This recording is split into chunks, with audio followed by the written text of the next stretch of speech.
Aujourd'hui, deux écosystèmes se croisent. Mehdi Benboubaker du Printemps numérique et Isabelle Veilleux de la Ville de Gatineau échangent leurs points de vue. Avec MTL Connect en toile de fond, on parle IA, souveraineté des données et alliance entre territoires. En partenariat avec MTL Connect. Merci d'être là tous les deux et puis félicitations Mehdi. Je crois que le vibe était vraiment spécial à MTL Connect. Puis nous sommes comblés d'avoir quelqu'un de la belle région des Outaouais qui est avec nous aussi, Isabelle Veilleux, directrice de service de développement économique de la ville de Gatineau, la belle ville de Gatineau. Parlez-moi un petit peu de votre expérience à MTL Connect 2025 Révolution. Oui, pour moi, une première expérience. Moi, j'adore ce genre d'événement-là où on vient travailler en choc d'idées entre les différents acteurs, que ce soit des entreprises privées, des développeurs, des chercheurs, des décideurs publics aussi, des gens très rationnels dans leur bulle habituelle et qui sont confrontés à toutes sortes de discussions. Ça permet de faire du réseautage avec des gens que, ma foi, je n'aurais jamais rencontrés dans ma vie. Ce qui était spécial, c'est que j'ai eu des discussions particulièrement intéressantes avec des gens que je côtoie de façon très régulière dans mon écosystème, mais comme j'étais pas dans mon quotidien et dans mon écosystème, ça nous a amené ailleurs. Alors ça, c'est très riche. Puis je trouve que comme humain, hein, parce que l'humain était quand même au centre de la thématique de la révolution, au final, c'est ce qui nous relie, là. Donc, l'aspect humain. Et Isabelle, je me permets en fait, de rebondir sur cet élément-là. En fait, donc, c'est aussi un élément qui nous différencie. C'est une richesse extrêmement importante qu'on chérit au printemps numérique et qu'on se donne un point d'honneur de l'exposer aussi à travers le monde, de dire venez travailler avec nous. On est professionnels, mais en même temps, le côté humain est présent, puis ça fait toute la différence. Si je peux me permettre de rebondir maintenant sur votre commentaire, ça rend la vie de notre animateur encore plus facile d'ailleurs, ou peut-être pas. Mais bref, on voit que votre marque de commerce, elle est très vivante et puis parce que pour moi, c'est quelque chose qui m'a marqué comme participante et c'est ce que j'ai retenu. Alors, chapeau. Oui, ben, ce qui m'a aussi beaucoup touché, c'est la puissance du dialogue. Voir des délégations venues d'Afrique, d'Europe, d'Amérique, dialoguer sur des enjeux communs, donc avec des mots, des valeurs et surtout une langue partagée au fait. Donc c'est exactement ce que MTL Connect aussi cherche à bâtir. Parce on s'est cherché au départ également parce qu'on voulait avoir une conversation globale sur le numérique, mais on voulait garder une identité. Et souvent, quand on parle de technologie, en bon français, on switch en anglais.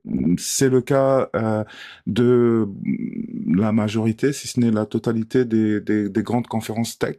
Fait que nous, on s'est dit non, parce qu'on voyait également aussi les problématiques liées à la donnée, les problématiques liées à l'IA versus langue. Et donc, on a pris ce parti pris-là du français. Donc, ça se passe en français. On cherche également à bâtir des ponts entre la francophonie mondiale, mais également, je pense que ça contribue à sauvegarder les diversités. Parce que si la langue française est en danger avec l'IA, imaginons ce que c'est le vécu de petites langues. Donc, ce combat-là pour le français est également un combat universel.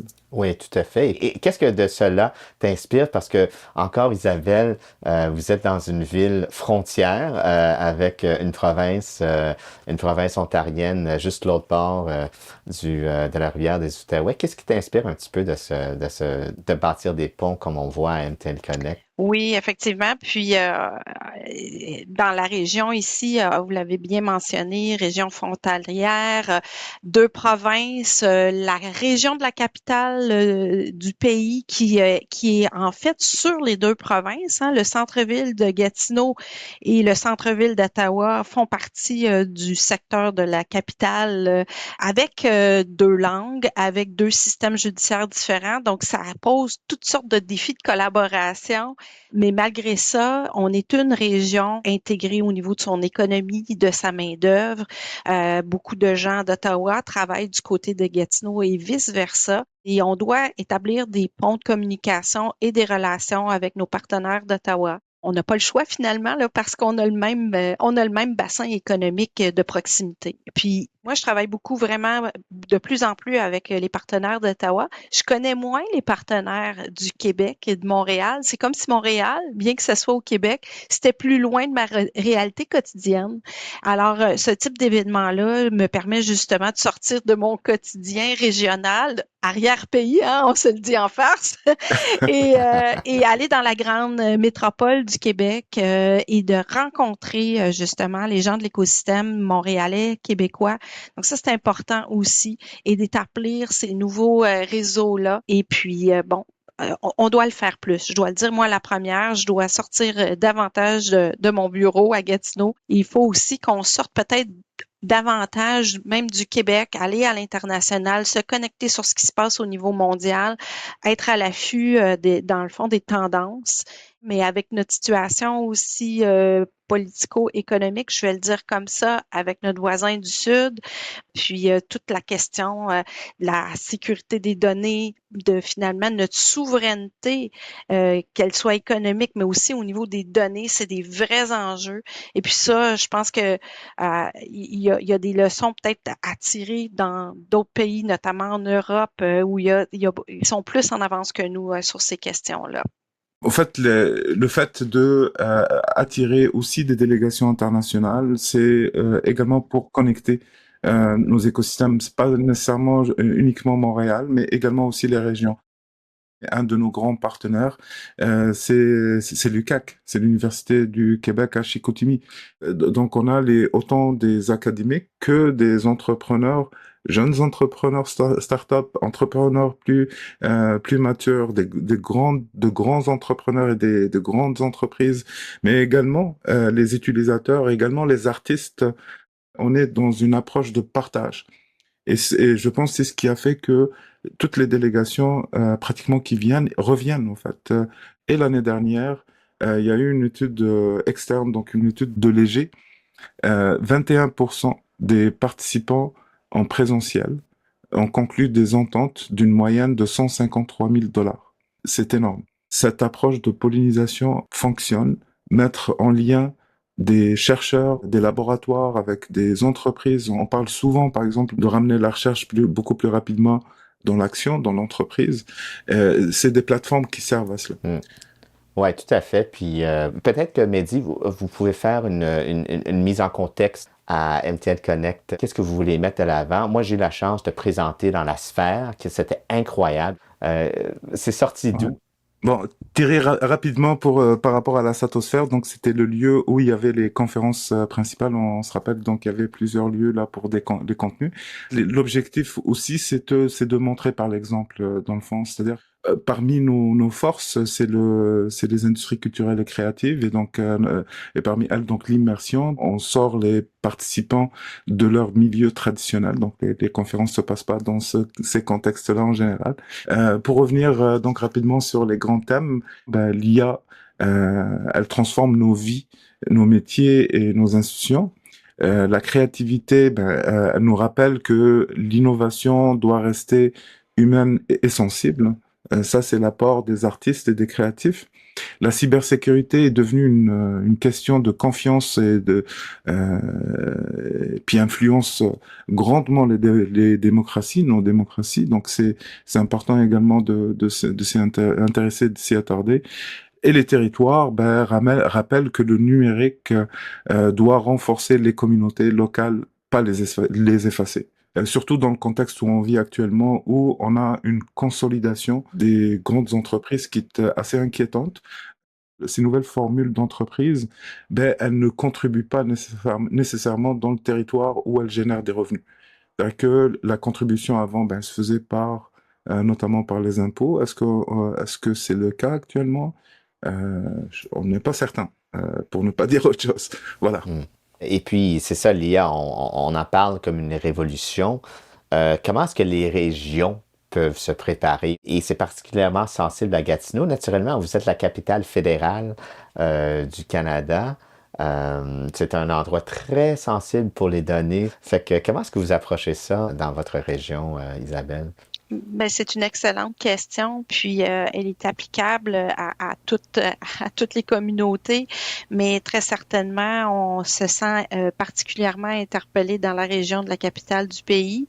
Et puis, je vous cacherai pas qu'avec justement les investissements prévus en défense, il y a tout le volet aussi de la défense numérique, la souveraineté des données, la sécurité, les identifiants. Puis ça, c'est des éléments sur lesquels on a travaillé au cours des dernières années, notamment avec l'UCO qui a développé un des programmes de formation pour développer le talent, mais aussi des chercheurs qui s'intéressent à ces questions-là, des centres de recherche qui sont déjà en place, qui réfléchissent à ces questions-là, puis mais aussi aux aspects de société. Donc, c'est pas juste l'aspect technologique de la chose, mais on revient à l'humain autour de tout ça.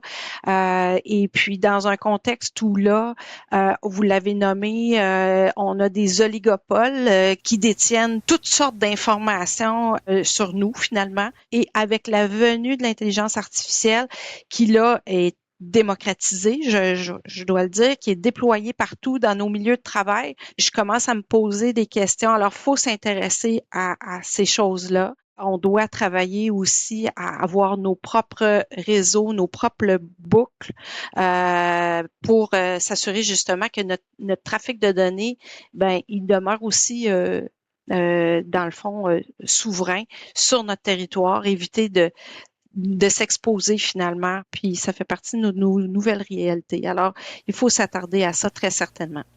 Et puis, Mehdi, comment est-ce qu'on garde l'humain derrière tout ça? Ben, en fait, c'est très, enfin, pour moi, c'est très simple, hein. Cela veut dire que la technologie doit servir la dignité humaine, pas l'inverse. C'est une question d'équilibre, de responsabilité et de courage ouais, collectif, je dirais. Ouais. Et puis, c'est pas la première fois, Isabelle, qu'on se parle. La dernière fois, on sortait de cet élan que vous avez parti avec avec un pôle d'innovation, mais ça vous a lancé ailleurs. Expliquez-moi un petit peu où vous étiez et puis où vous en êtes maintenant. Ben, écoutez, je vais essayer d'être brève parce que je pourrais en parler pendant 1 heure. Mais effectivement, oui, c'est un grand chantier là, sur lequel on planche depuis un certain moment. Et puis, ça nous a... on a rêvé grand, on a voulu faire gros.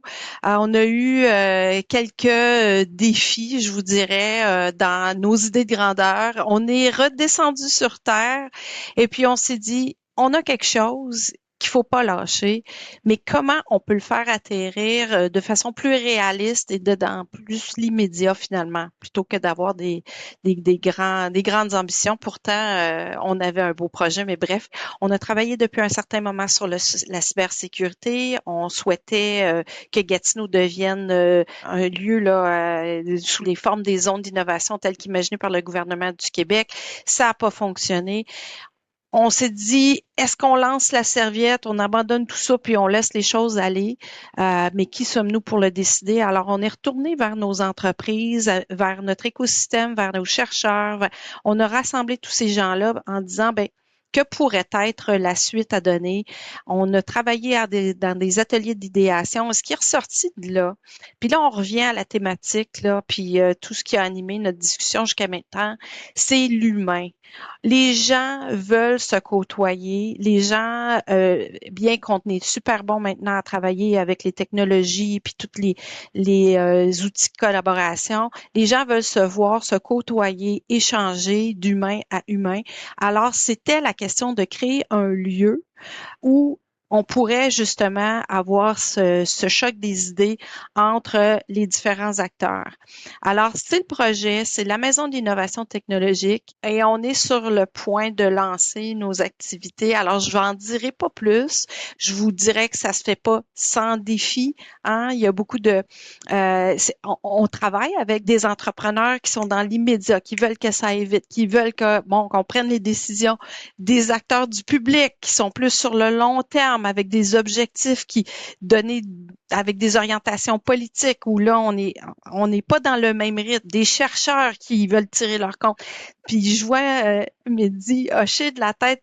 C'est pas toujours évident d'essayer d'aligner tous ces gens dans la même direction, qu'on partage la même vision et qu'on avance tous ensemble, main dans la main et dans l'harmonie. Alors, c'est des grands défis, mais on avance, puis c'est ce qui est important. Et puis, on aura des dévoilements là, qui vont venir un peu plus tard. J'en dirai pas plus pour le moment. C'est toute la difficulté de la concertation parce que la concertation, voilà, il faut aligner du monde, elle est extrêmement nécessaire. C'est sûr que c'est beaucoup plus difficile à mettre en place. Toutefois, ces impacts, ils sont beaucoup plus durables, vraiment, parce que on tient compte justement et on fait converser ces différentes parties prenantes. Voilà. Bravo pour ce que vous faites. Ouais. C'est un travail de longue haleine, mais moi, j'y Tout crois à fait. beaucoup. Et puis, je crois beaucoup en la vision qui est derrière le projet. Et puis, on va continuer à le porter.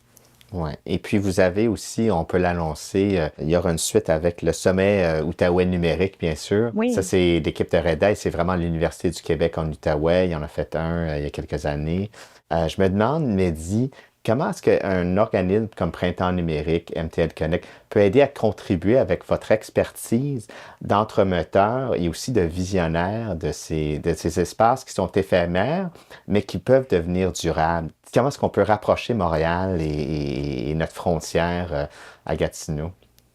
C'est clair que MTL Connect peut servir de caisse de résonance pour les innovations régionales, et notamment donc qui viennent de l'Outaouais. Dans le fond, c'est beaucoup de comment contribuer à la décentralisation de l'innovation québécoise. Pour moi, c'est ce que ça peut amener.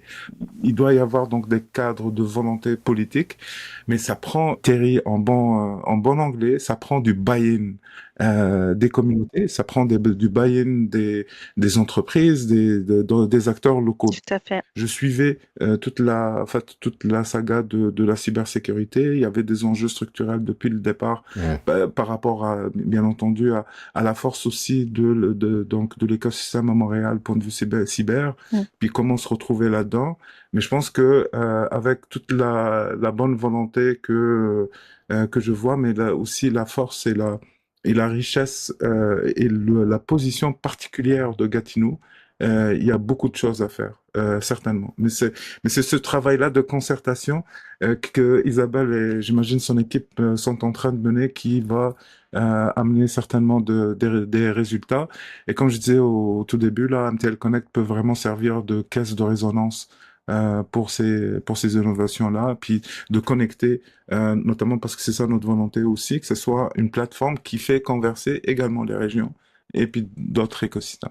Je vous donne 2 mots de la fin. Pour 2026, qu'est-ce que vous voulez voir pour la suite? Ben écoutez, pour 2026, beaucoup de choses. C'est certain qu'on va continuer à travailler sur notre écosystème, peut-être plus de connexion avec l'écosystème à l'extérieur de la région, de la belle région de l'Outaouais, vers Montréal et vers le monde.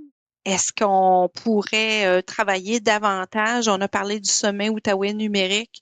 Est-ce que ça peut être un pont entre MTL Connect et l'Outaouais? On va continuer aussi en 2026 très certainement à se poser des bonnes questions de comment on va justement cheminer avec le nouveau monde dans lequel on gravite en restant lucide. Voilà. Ben, pour ma part, c'est sûr que l'IA, l'intelligence artificielle est quelque chose qui nous interpelle et qui m'interpelle personnellement également beaucoup, énormément. Je me rappelle de mon premier cours en intelligence artificielle, c'était au début des années 90 et on appelait ça les systèmes experts à ce moment-là. Il y a eu plusieurs phases. Là, nous sommes dans une phase qui est un peu critique point de vue régulation.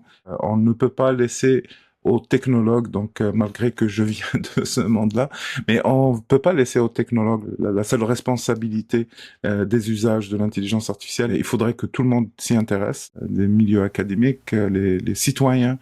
Ça devrait être aussi un sujet, j'allais dire, politique, parce que ça, c'est un sujet qui touche au quotidien de chacun et de chacune. Puis aussi que la révolution la plus importante, ce n'est pas celle des machines, en fait, mais c'est celle des consciences. C'est notre regard collectif sur le numérique qui est en train de changer. On est encore peu de monde, à mon sens, qui comprennent toutes les ou une partie des implications de ce que nous sommes en train de vivre maintenant. Donc on a aussi ce devoir-là de porter ces lectures au fait de l'usage de la technologie. Et peut-être Thierry, je terminerai avec c'est une primeur hein, pour pour la chose. La thématique, le thème principal de 2026, ça va être souveraineté en majuscule. Donc voilà. Je suis, je peux pas faire autrement que de réagir parce que je voulais vous faire des propositions de thématiques si vous n'en aviez pas encore pour 2026. J'avais le volet développement durable, l'éthique et la souveraineté. C'était les 3 sujets que je voulais vous proposer pour réflexion, mais vous avez déjà choisi un de mes 3 sujets, alors j'en suis ravie. C'est un très bon bien, sujet. Isabelle. Mais je suis content que c'était dans vos réflexions. Absolument. Ouais. Dans tous les cas, je pense que c'est une responsabilité collective de protéger les données de chaque citoyen et citoyenne.